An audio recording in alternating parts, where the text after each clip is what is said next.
An 85-year-old woman in Kyoto carries groceries up 3 flights of stairs without an elevator, handrail, or heavy breathing. Meanwhile, the average 65-year-old American restructures their entire life to avoid stairs. They move to single-story homes, skip events on second floors, and feel anxious seeing staircases. Here's the reality. In Japan, only 8% of people over 70 report difficulty with stairs. In Western countries, 42%. That's not genetics. That's a different approach to movement. Drop a comment. Do you avoid stairs, or do stairs avoid you? Hit subscribe, because we're breaking down how Japanese elders maintain stair confidence into their 90s. Avoiding stairs creates a cascade.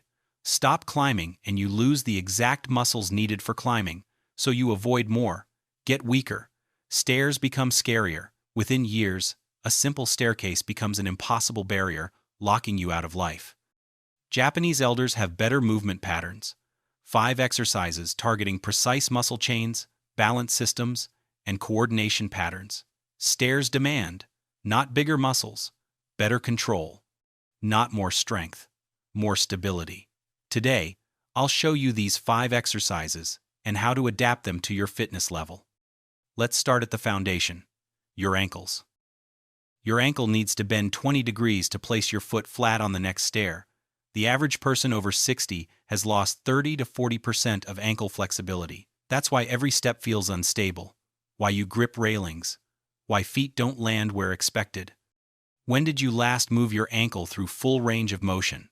Modern life puts ankles to sleep. Cushioned shoes do work ankles should do. We walk on flat surfaces, sit for hours with feet planted. Slowly, ankles lose mobility and strength that make stairs feel natural. Japanese culture has a built-in solution hiding in plain sight. Before entering traditional homes, you remove shoes and step onto raised floors. That single step, repeated daily for a lifetime, maintains ankle flexibility. But there's also a specific exercise called ankle mobility sequence, amplifying this principle. Here's how it works. Sit comfortably or stand holding a wall. Using your big toe as a pen, slowly write the alphabet in air. This forces ankles through every movement direction. Up, down, circles, diagonals. You're not just stretching, you're retraining small stabilizer muscles controlling precise foot placement. After the alphabet sequence, add resistance band, dorsiflexion. That's pulling toes toward shins against resistance. This strengthens your tibialis anterior, the muscle on your lower leg front controlling how feet land on stairs. Without this working properly, feet slap down instead of placing down. That's when missteps happen. Finish with forward-leaning calf stretches, but here's the key. Bend your front knee forward while keeping heels down. This stretches your soleus muscle, deeper than regular calves and critical for shock absorption landing on each step. Studies on Japanese elderly populations show direct correlation between ankle dorsiflexion range and stair confidence. More ankle bend equals more control. Start with 30 seconds per ankle, build to 2 minutes. Most feel differences within the first week. But flexible ankles are only foundation. Real power for lifting your body up each step comes from a muscle group most never trained correctly. Let's talk hip flexors. Most people climb stairs with quads. Japanese elders use hip flexors. That difference is why their knees last decades longer and they climb multiple flights without burning exhaustion. Here's what happens climbing correctly. Your hip flexor, specifically the iliopsoas muscle, lifts your entire leg upward. It pulls knees toward chest. When this muscle is strong and active, climbing feels like legs are being lifted. When weak, you force quads to do all work, putting massive knee joint stress. Modern training misses this completely. Squats, leg press machines, even walking on flat ground. None train hip flexion at angles needed for stairs. Worse, sitting in chairs for hours keeps hip flexors in shortened, weakened positions. They literally forget how to fire properly. In Japan, there's unintentional training built into culture. Shinto shrines sit atop long stone staircases, sometimes hundreds of steps. Climbing these regularly builds extraordinary hip flexor endurance. But you don't need shrines. You need one specific exercise: elevated knee drive hold. Stand next to a wall or sturdy chair for light support if needed. Lift your right knee until hips reach 90-degree angles, like you're frozen mid-step on invisible staircases. Thighs should be parallel to ground. Here's the key. Hold this position. Don't let knees drop even slightly. Feel this intensely in hip fronts and deep lower abdomen. That's your iliopsoas working. If you only feel quads, you're leaning back too much. Keep torsos upright, even slightly forward. After holding 10 to 15 seconds, add small pulses. Lift knees 1 inch higher, return to 90 degrees. These pulses build exact endurance patterns needed for multiple flights. The most common mistake is using momentum. People swing legs up, then just balance there. That strengthens nothing. Lifts need control, muscle, deliberation. You're teaching hip flexors to generate force, not just maintain position. Research shows proper hip flexor engagement reduces knee loading by 35%. Less wear, less pain, more stairs before fatigue. Japanese practitioners describe this as lifting from cores rather than pushing from legs. Start with 10-second holds per leg, 3 sets each side. Build to 30-second holds. The immediate difference. First few steps suddenly feel easier, like legs are lighter. Now you lift efficiently. But going down? That's where most falls happen, requiring entirely different strength. 75% of stair-related falls happen going down, not up. Why? Lowering body weight requires 3 times more muscle control than lifting. Most don't realize they're weak in exact movement patterns keeping them safe. Stepping down, muscles act like brakes. This is eccentric contraction, where muscles lengthen under tension instead of shortening. Quadriceps slowly release, controlling descent so you don't just drop onto next steps. But here's the problem. Eccentric strength declines faster than regular strength with age. Much faster. Think about last time going downstairs. Feel more cautious? Grip railings tighter? That's your body saying it doesn't trust its braking system. Ironically, that fear creates tension, actually making you less stable, not more. Japanese martial arts train this exact control for centuries. In Judo and Aikido, practitioners learn break falls, controlled descents to ground. Same principle applies to stairs. You're training muscles to lower you smoothly, absorbing impact, staying balanced through entire range of motion. The exercise developing this is slow motion step down. Find a single stair, sturdy platform, or thick book. Stand on it with both feet. Here's where control comes in. Shift weight onto right legs, slowly lower left feet toward ground. Take 5 full seconds making this descent. Left feet should barely kiss floors, then pull back up to starting positions without pushing off ground. Feel immediate right quad burning. That's eccentric work. Muscles fight gravity, control descent speed. This is exactly what happens on every step going downstairs, but most just drop quickly and let momentum do work. That's when ankles twist and knees buckle. Most common mistake is dropping too fast. If you can't control descent for at least 3 seconds, you're not ready for 5 yet. Start where you are.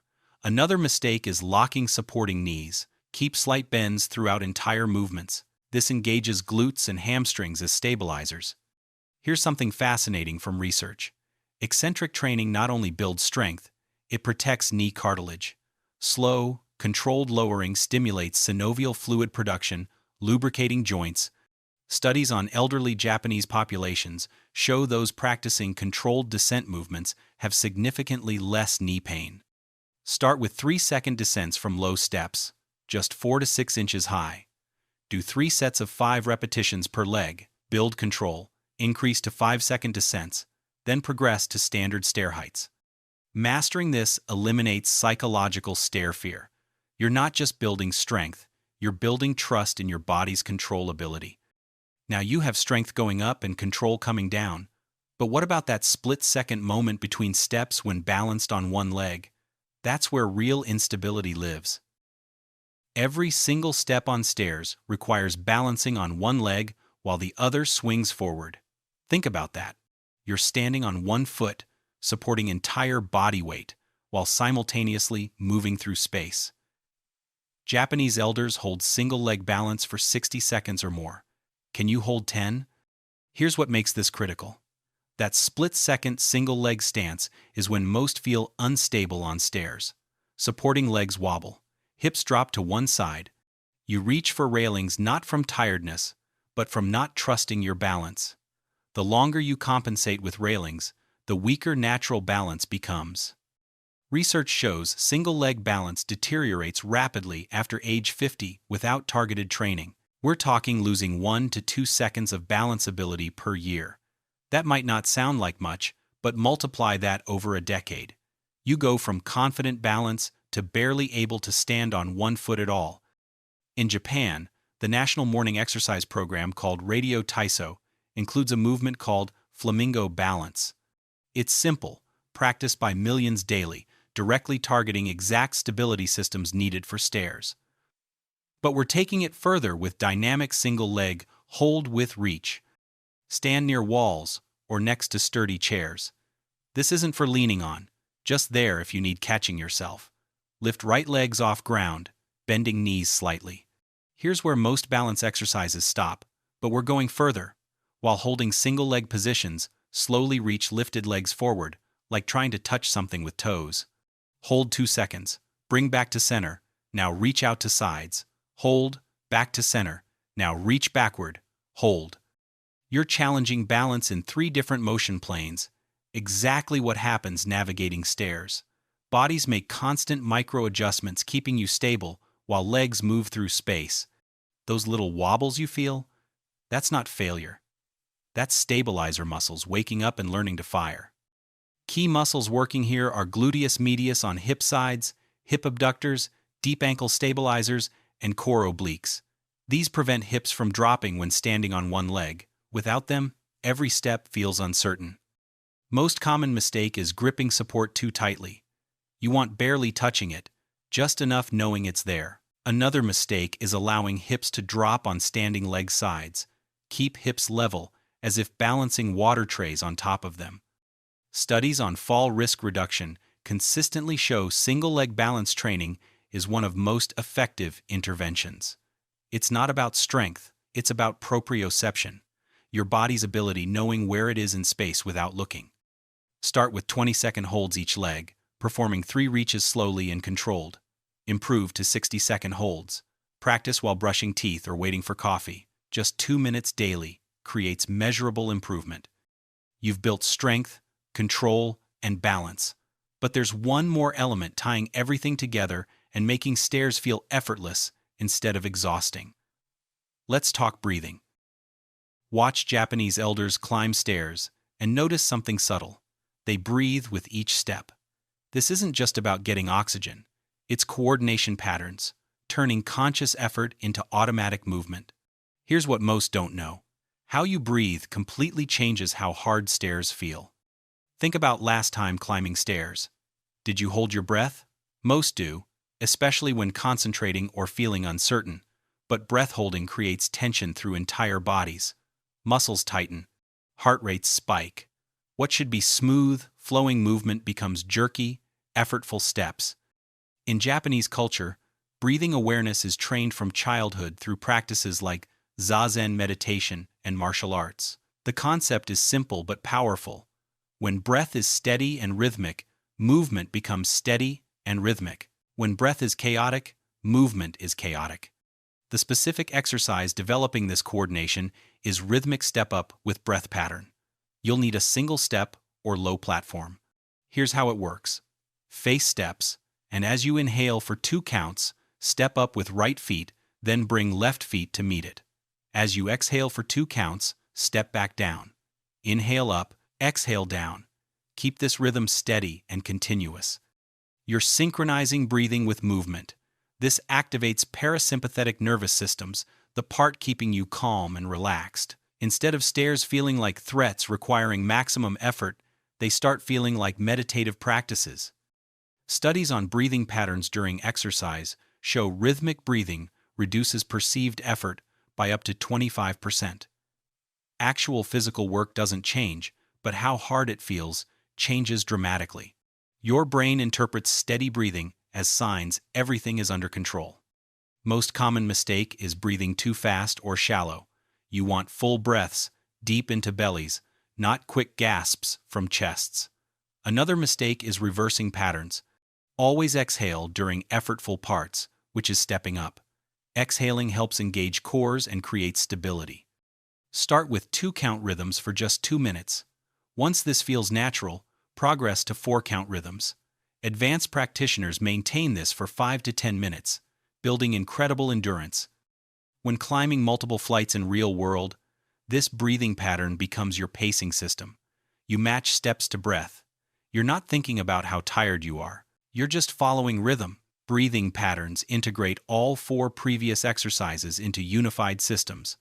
Ankles are mobile, hip flexors are strong, descent is controlled, balance is solid, and now breath ties it all together. Now that you understand all 5 elements, let's talk about putting them together into simple daily practice. Remember that 85-year-old Kyoto woman carrying groceries up 3 flights? She's not superhuman.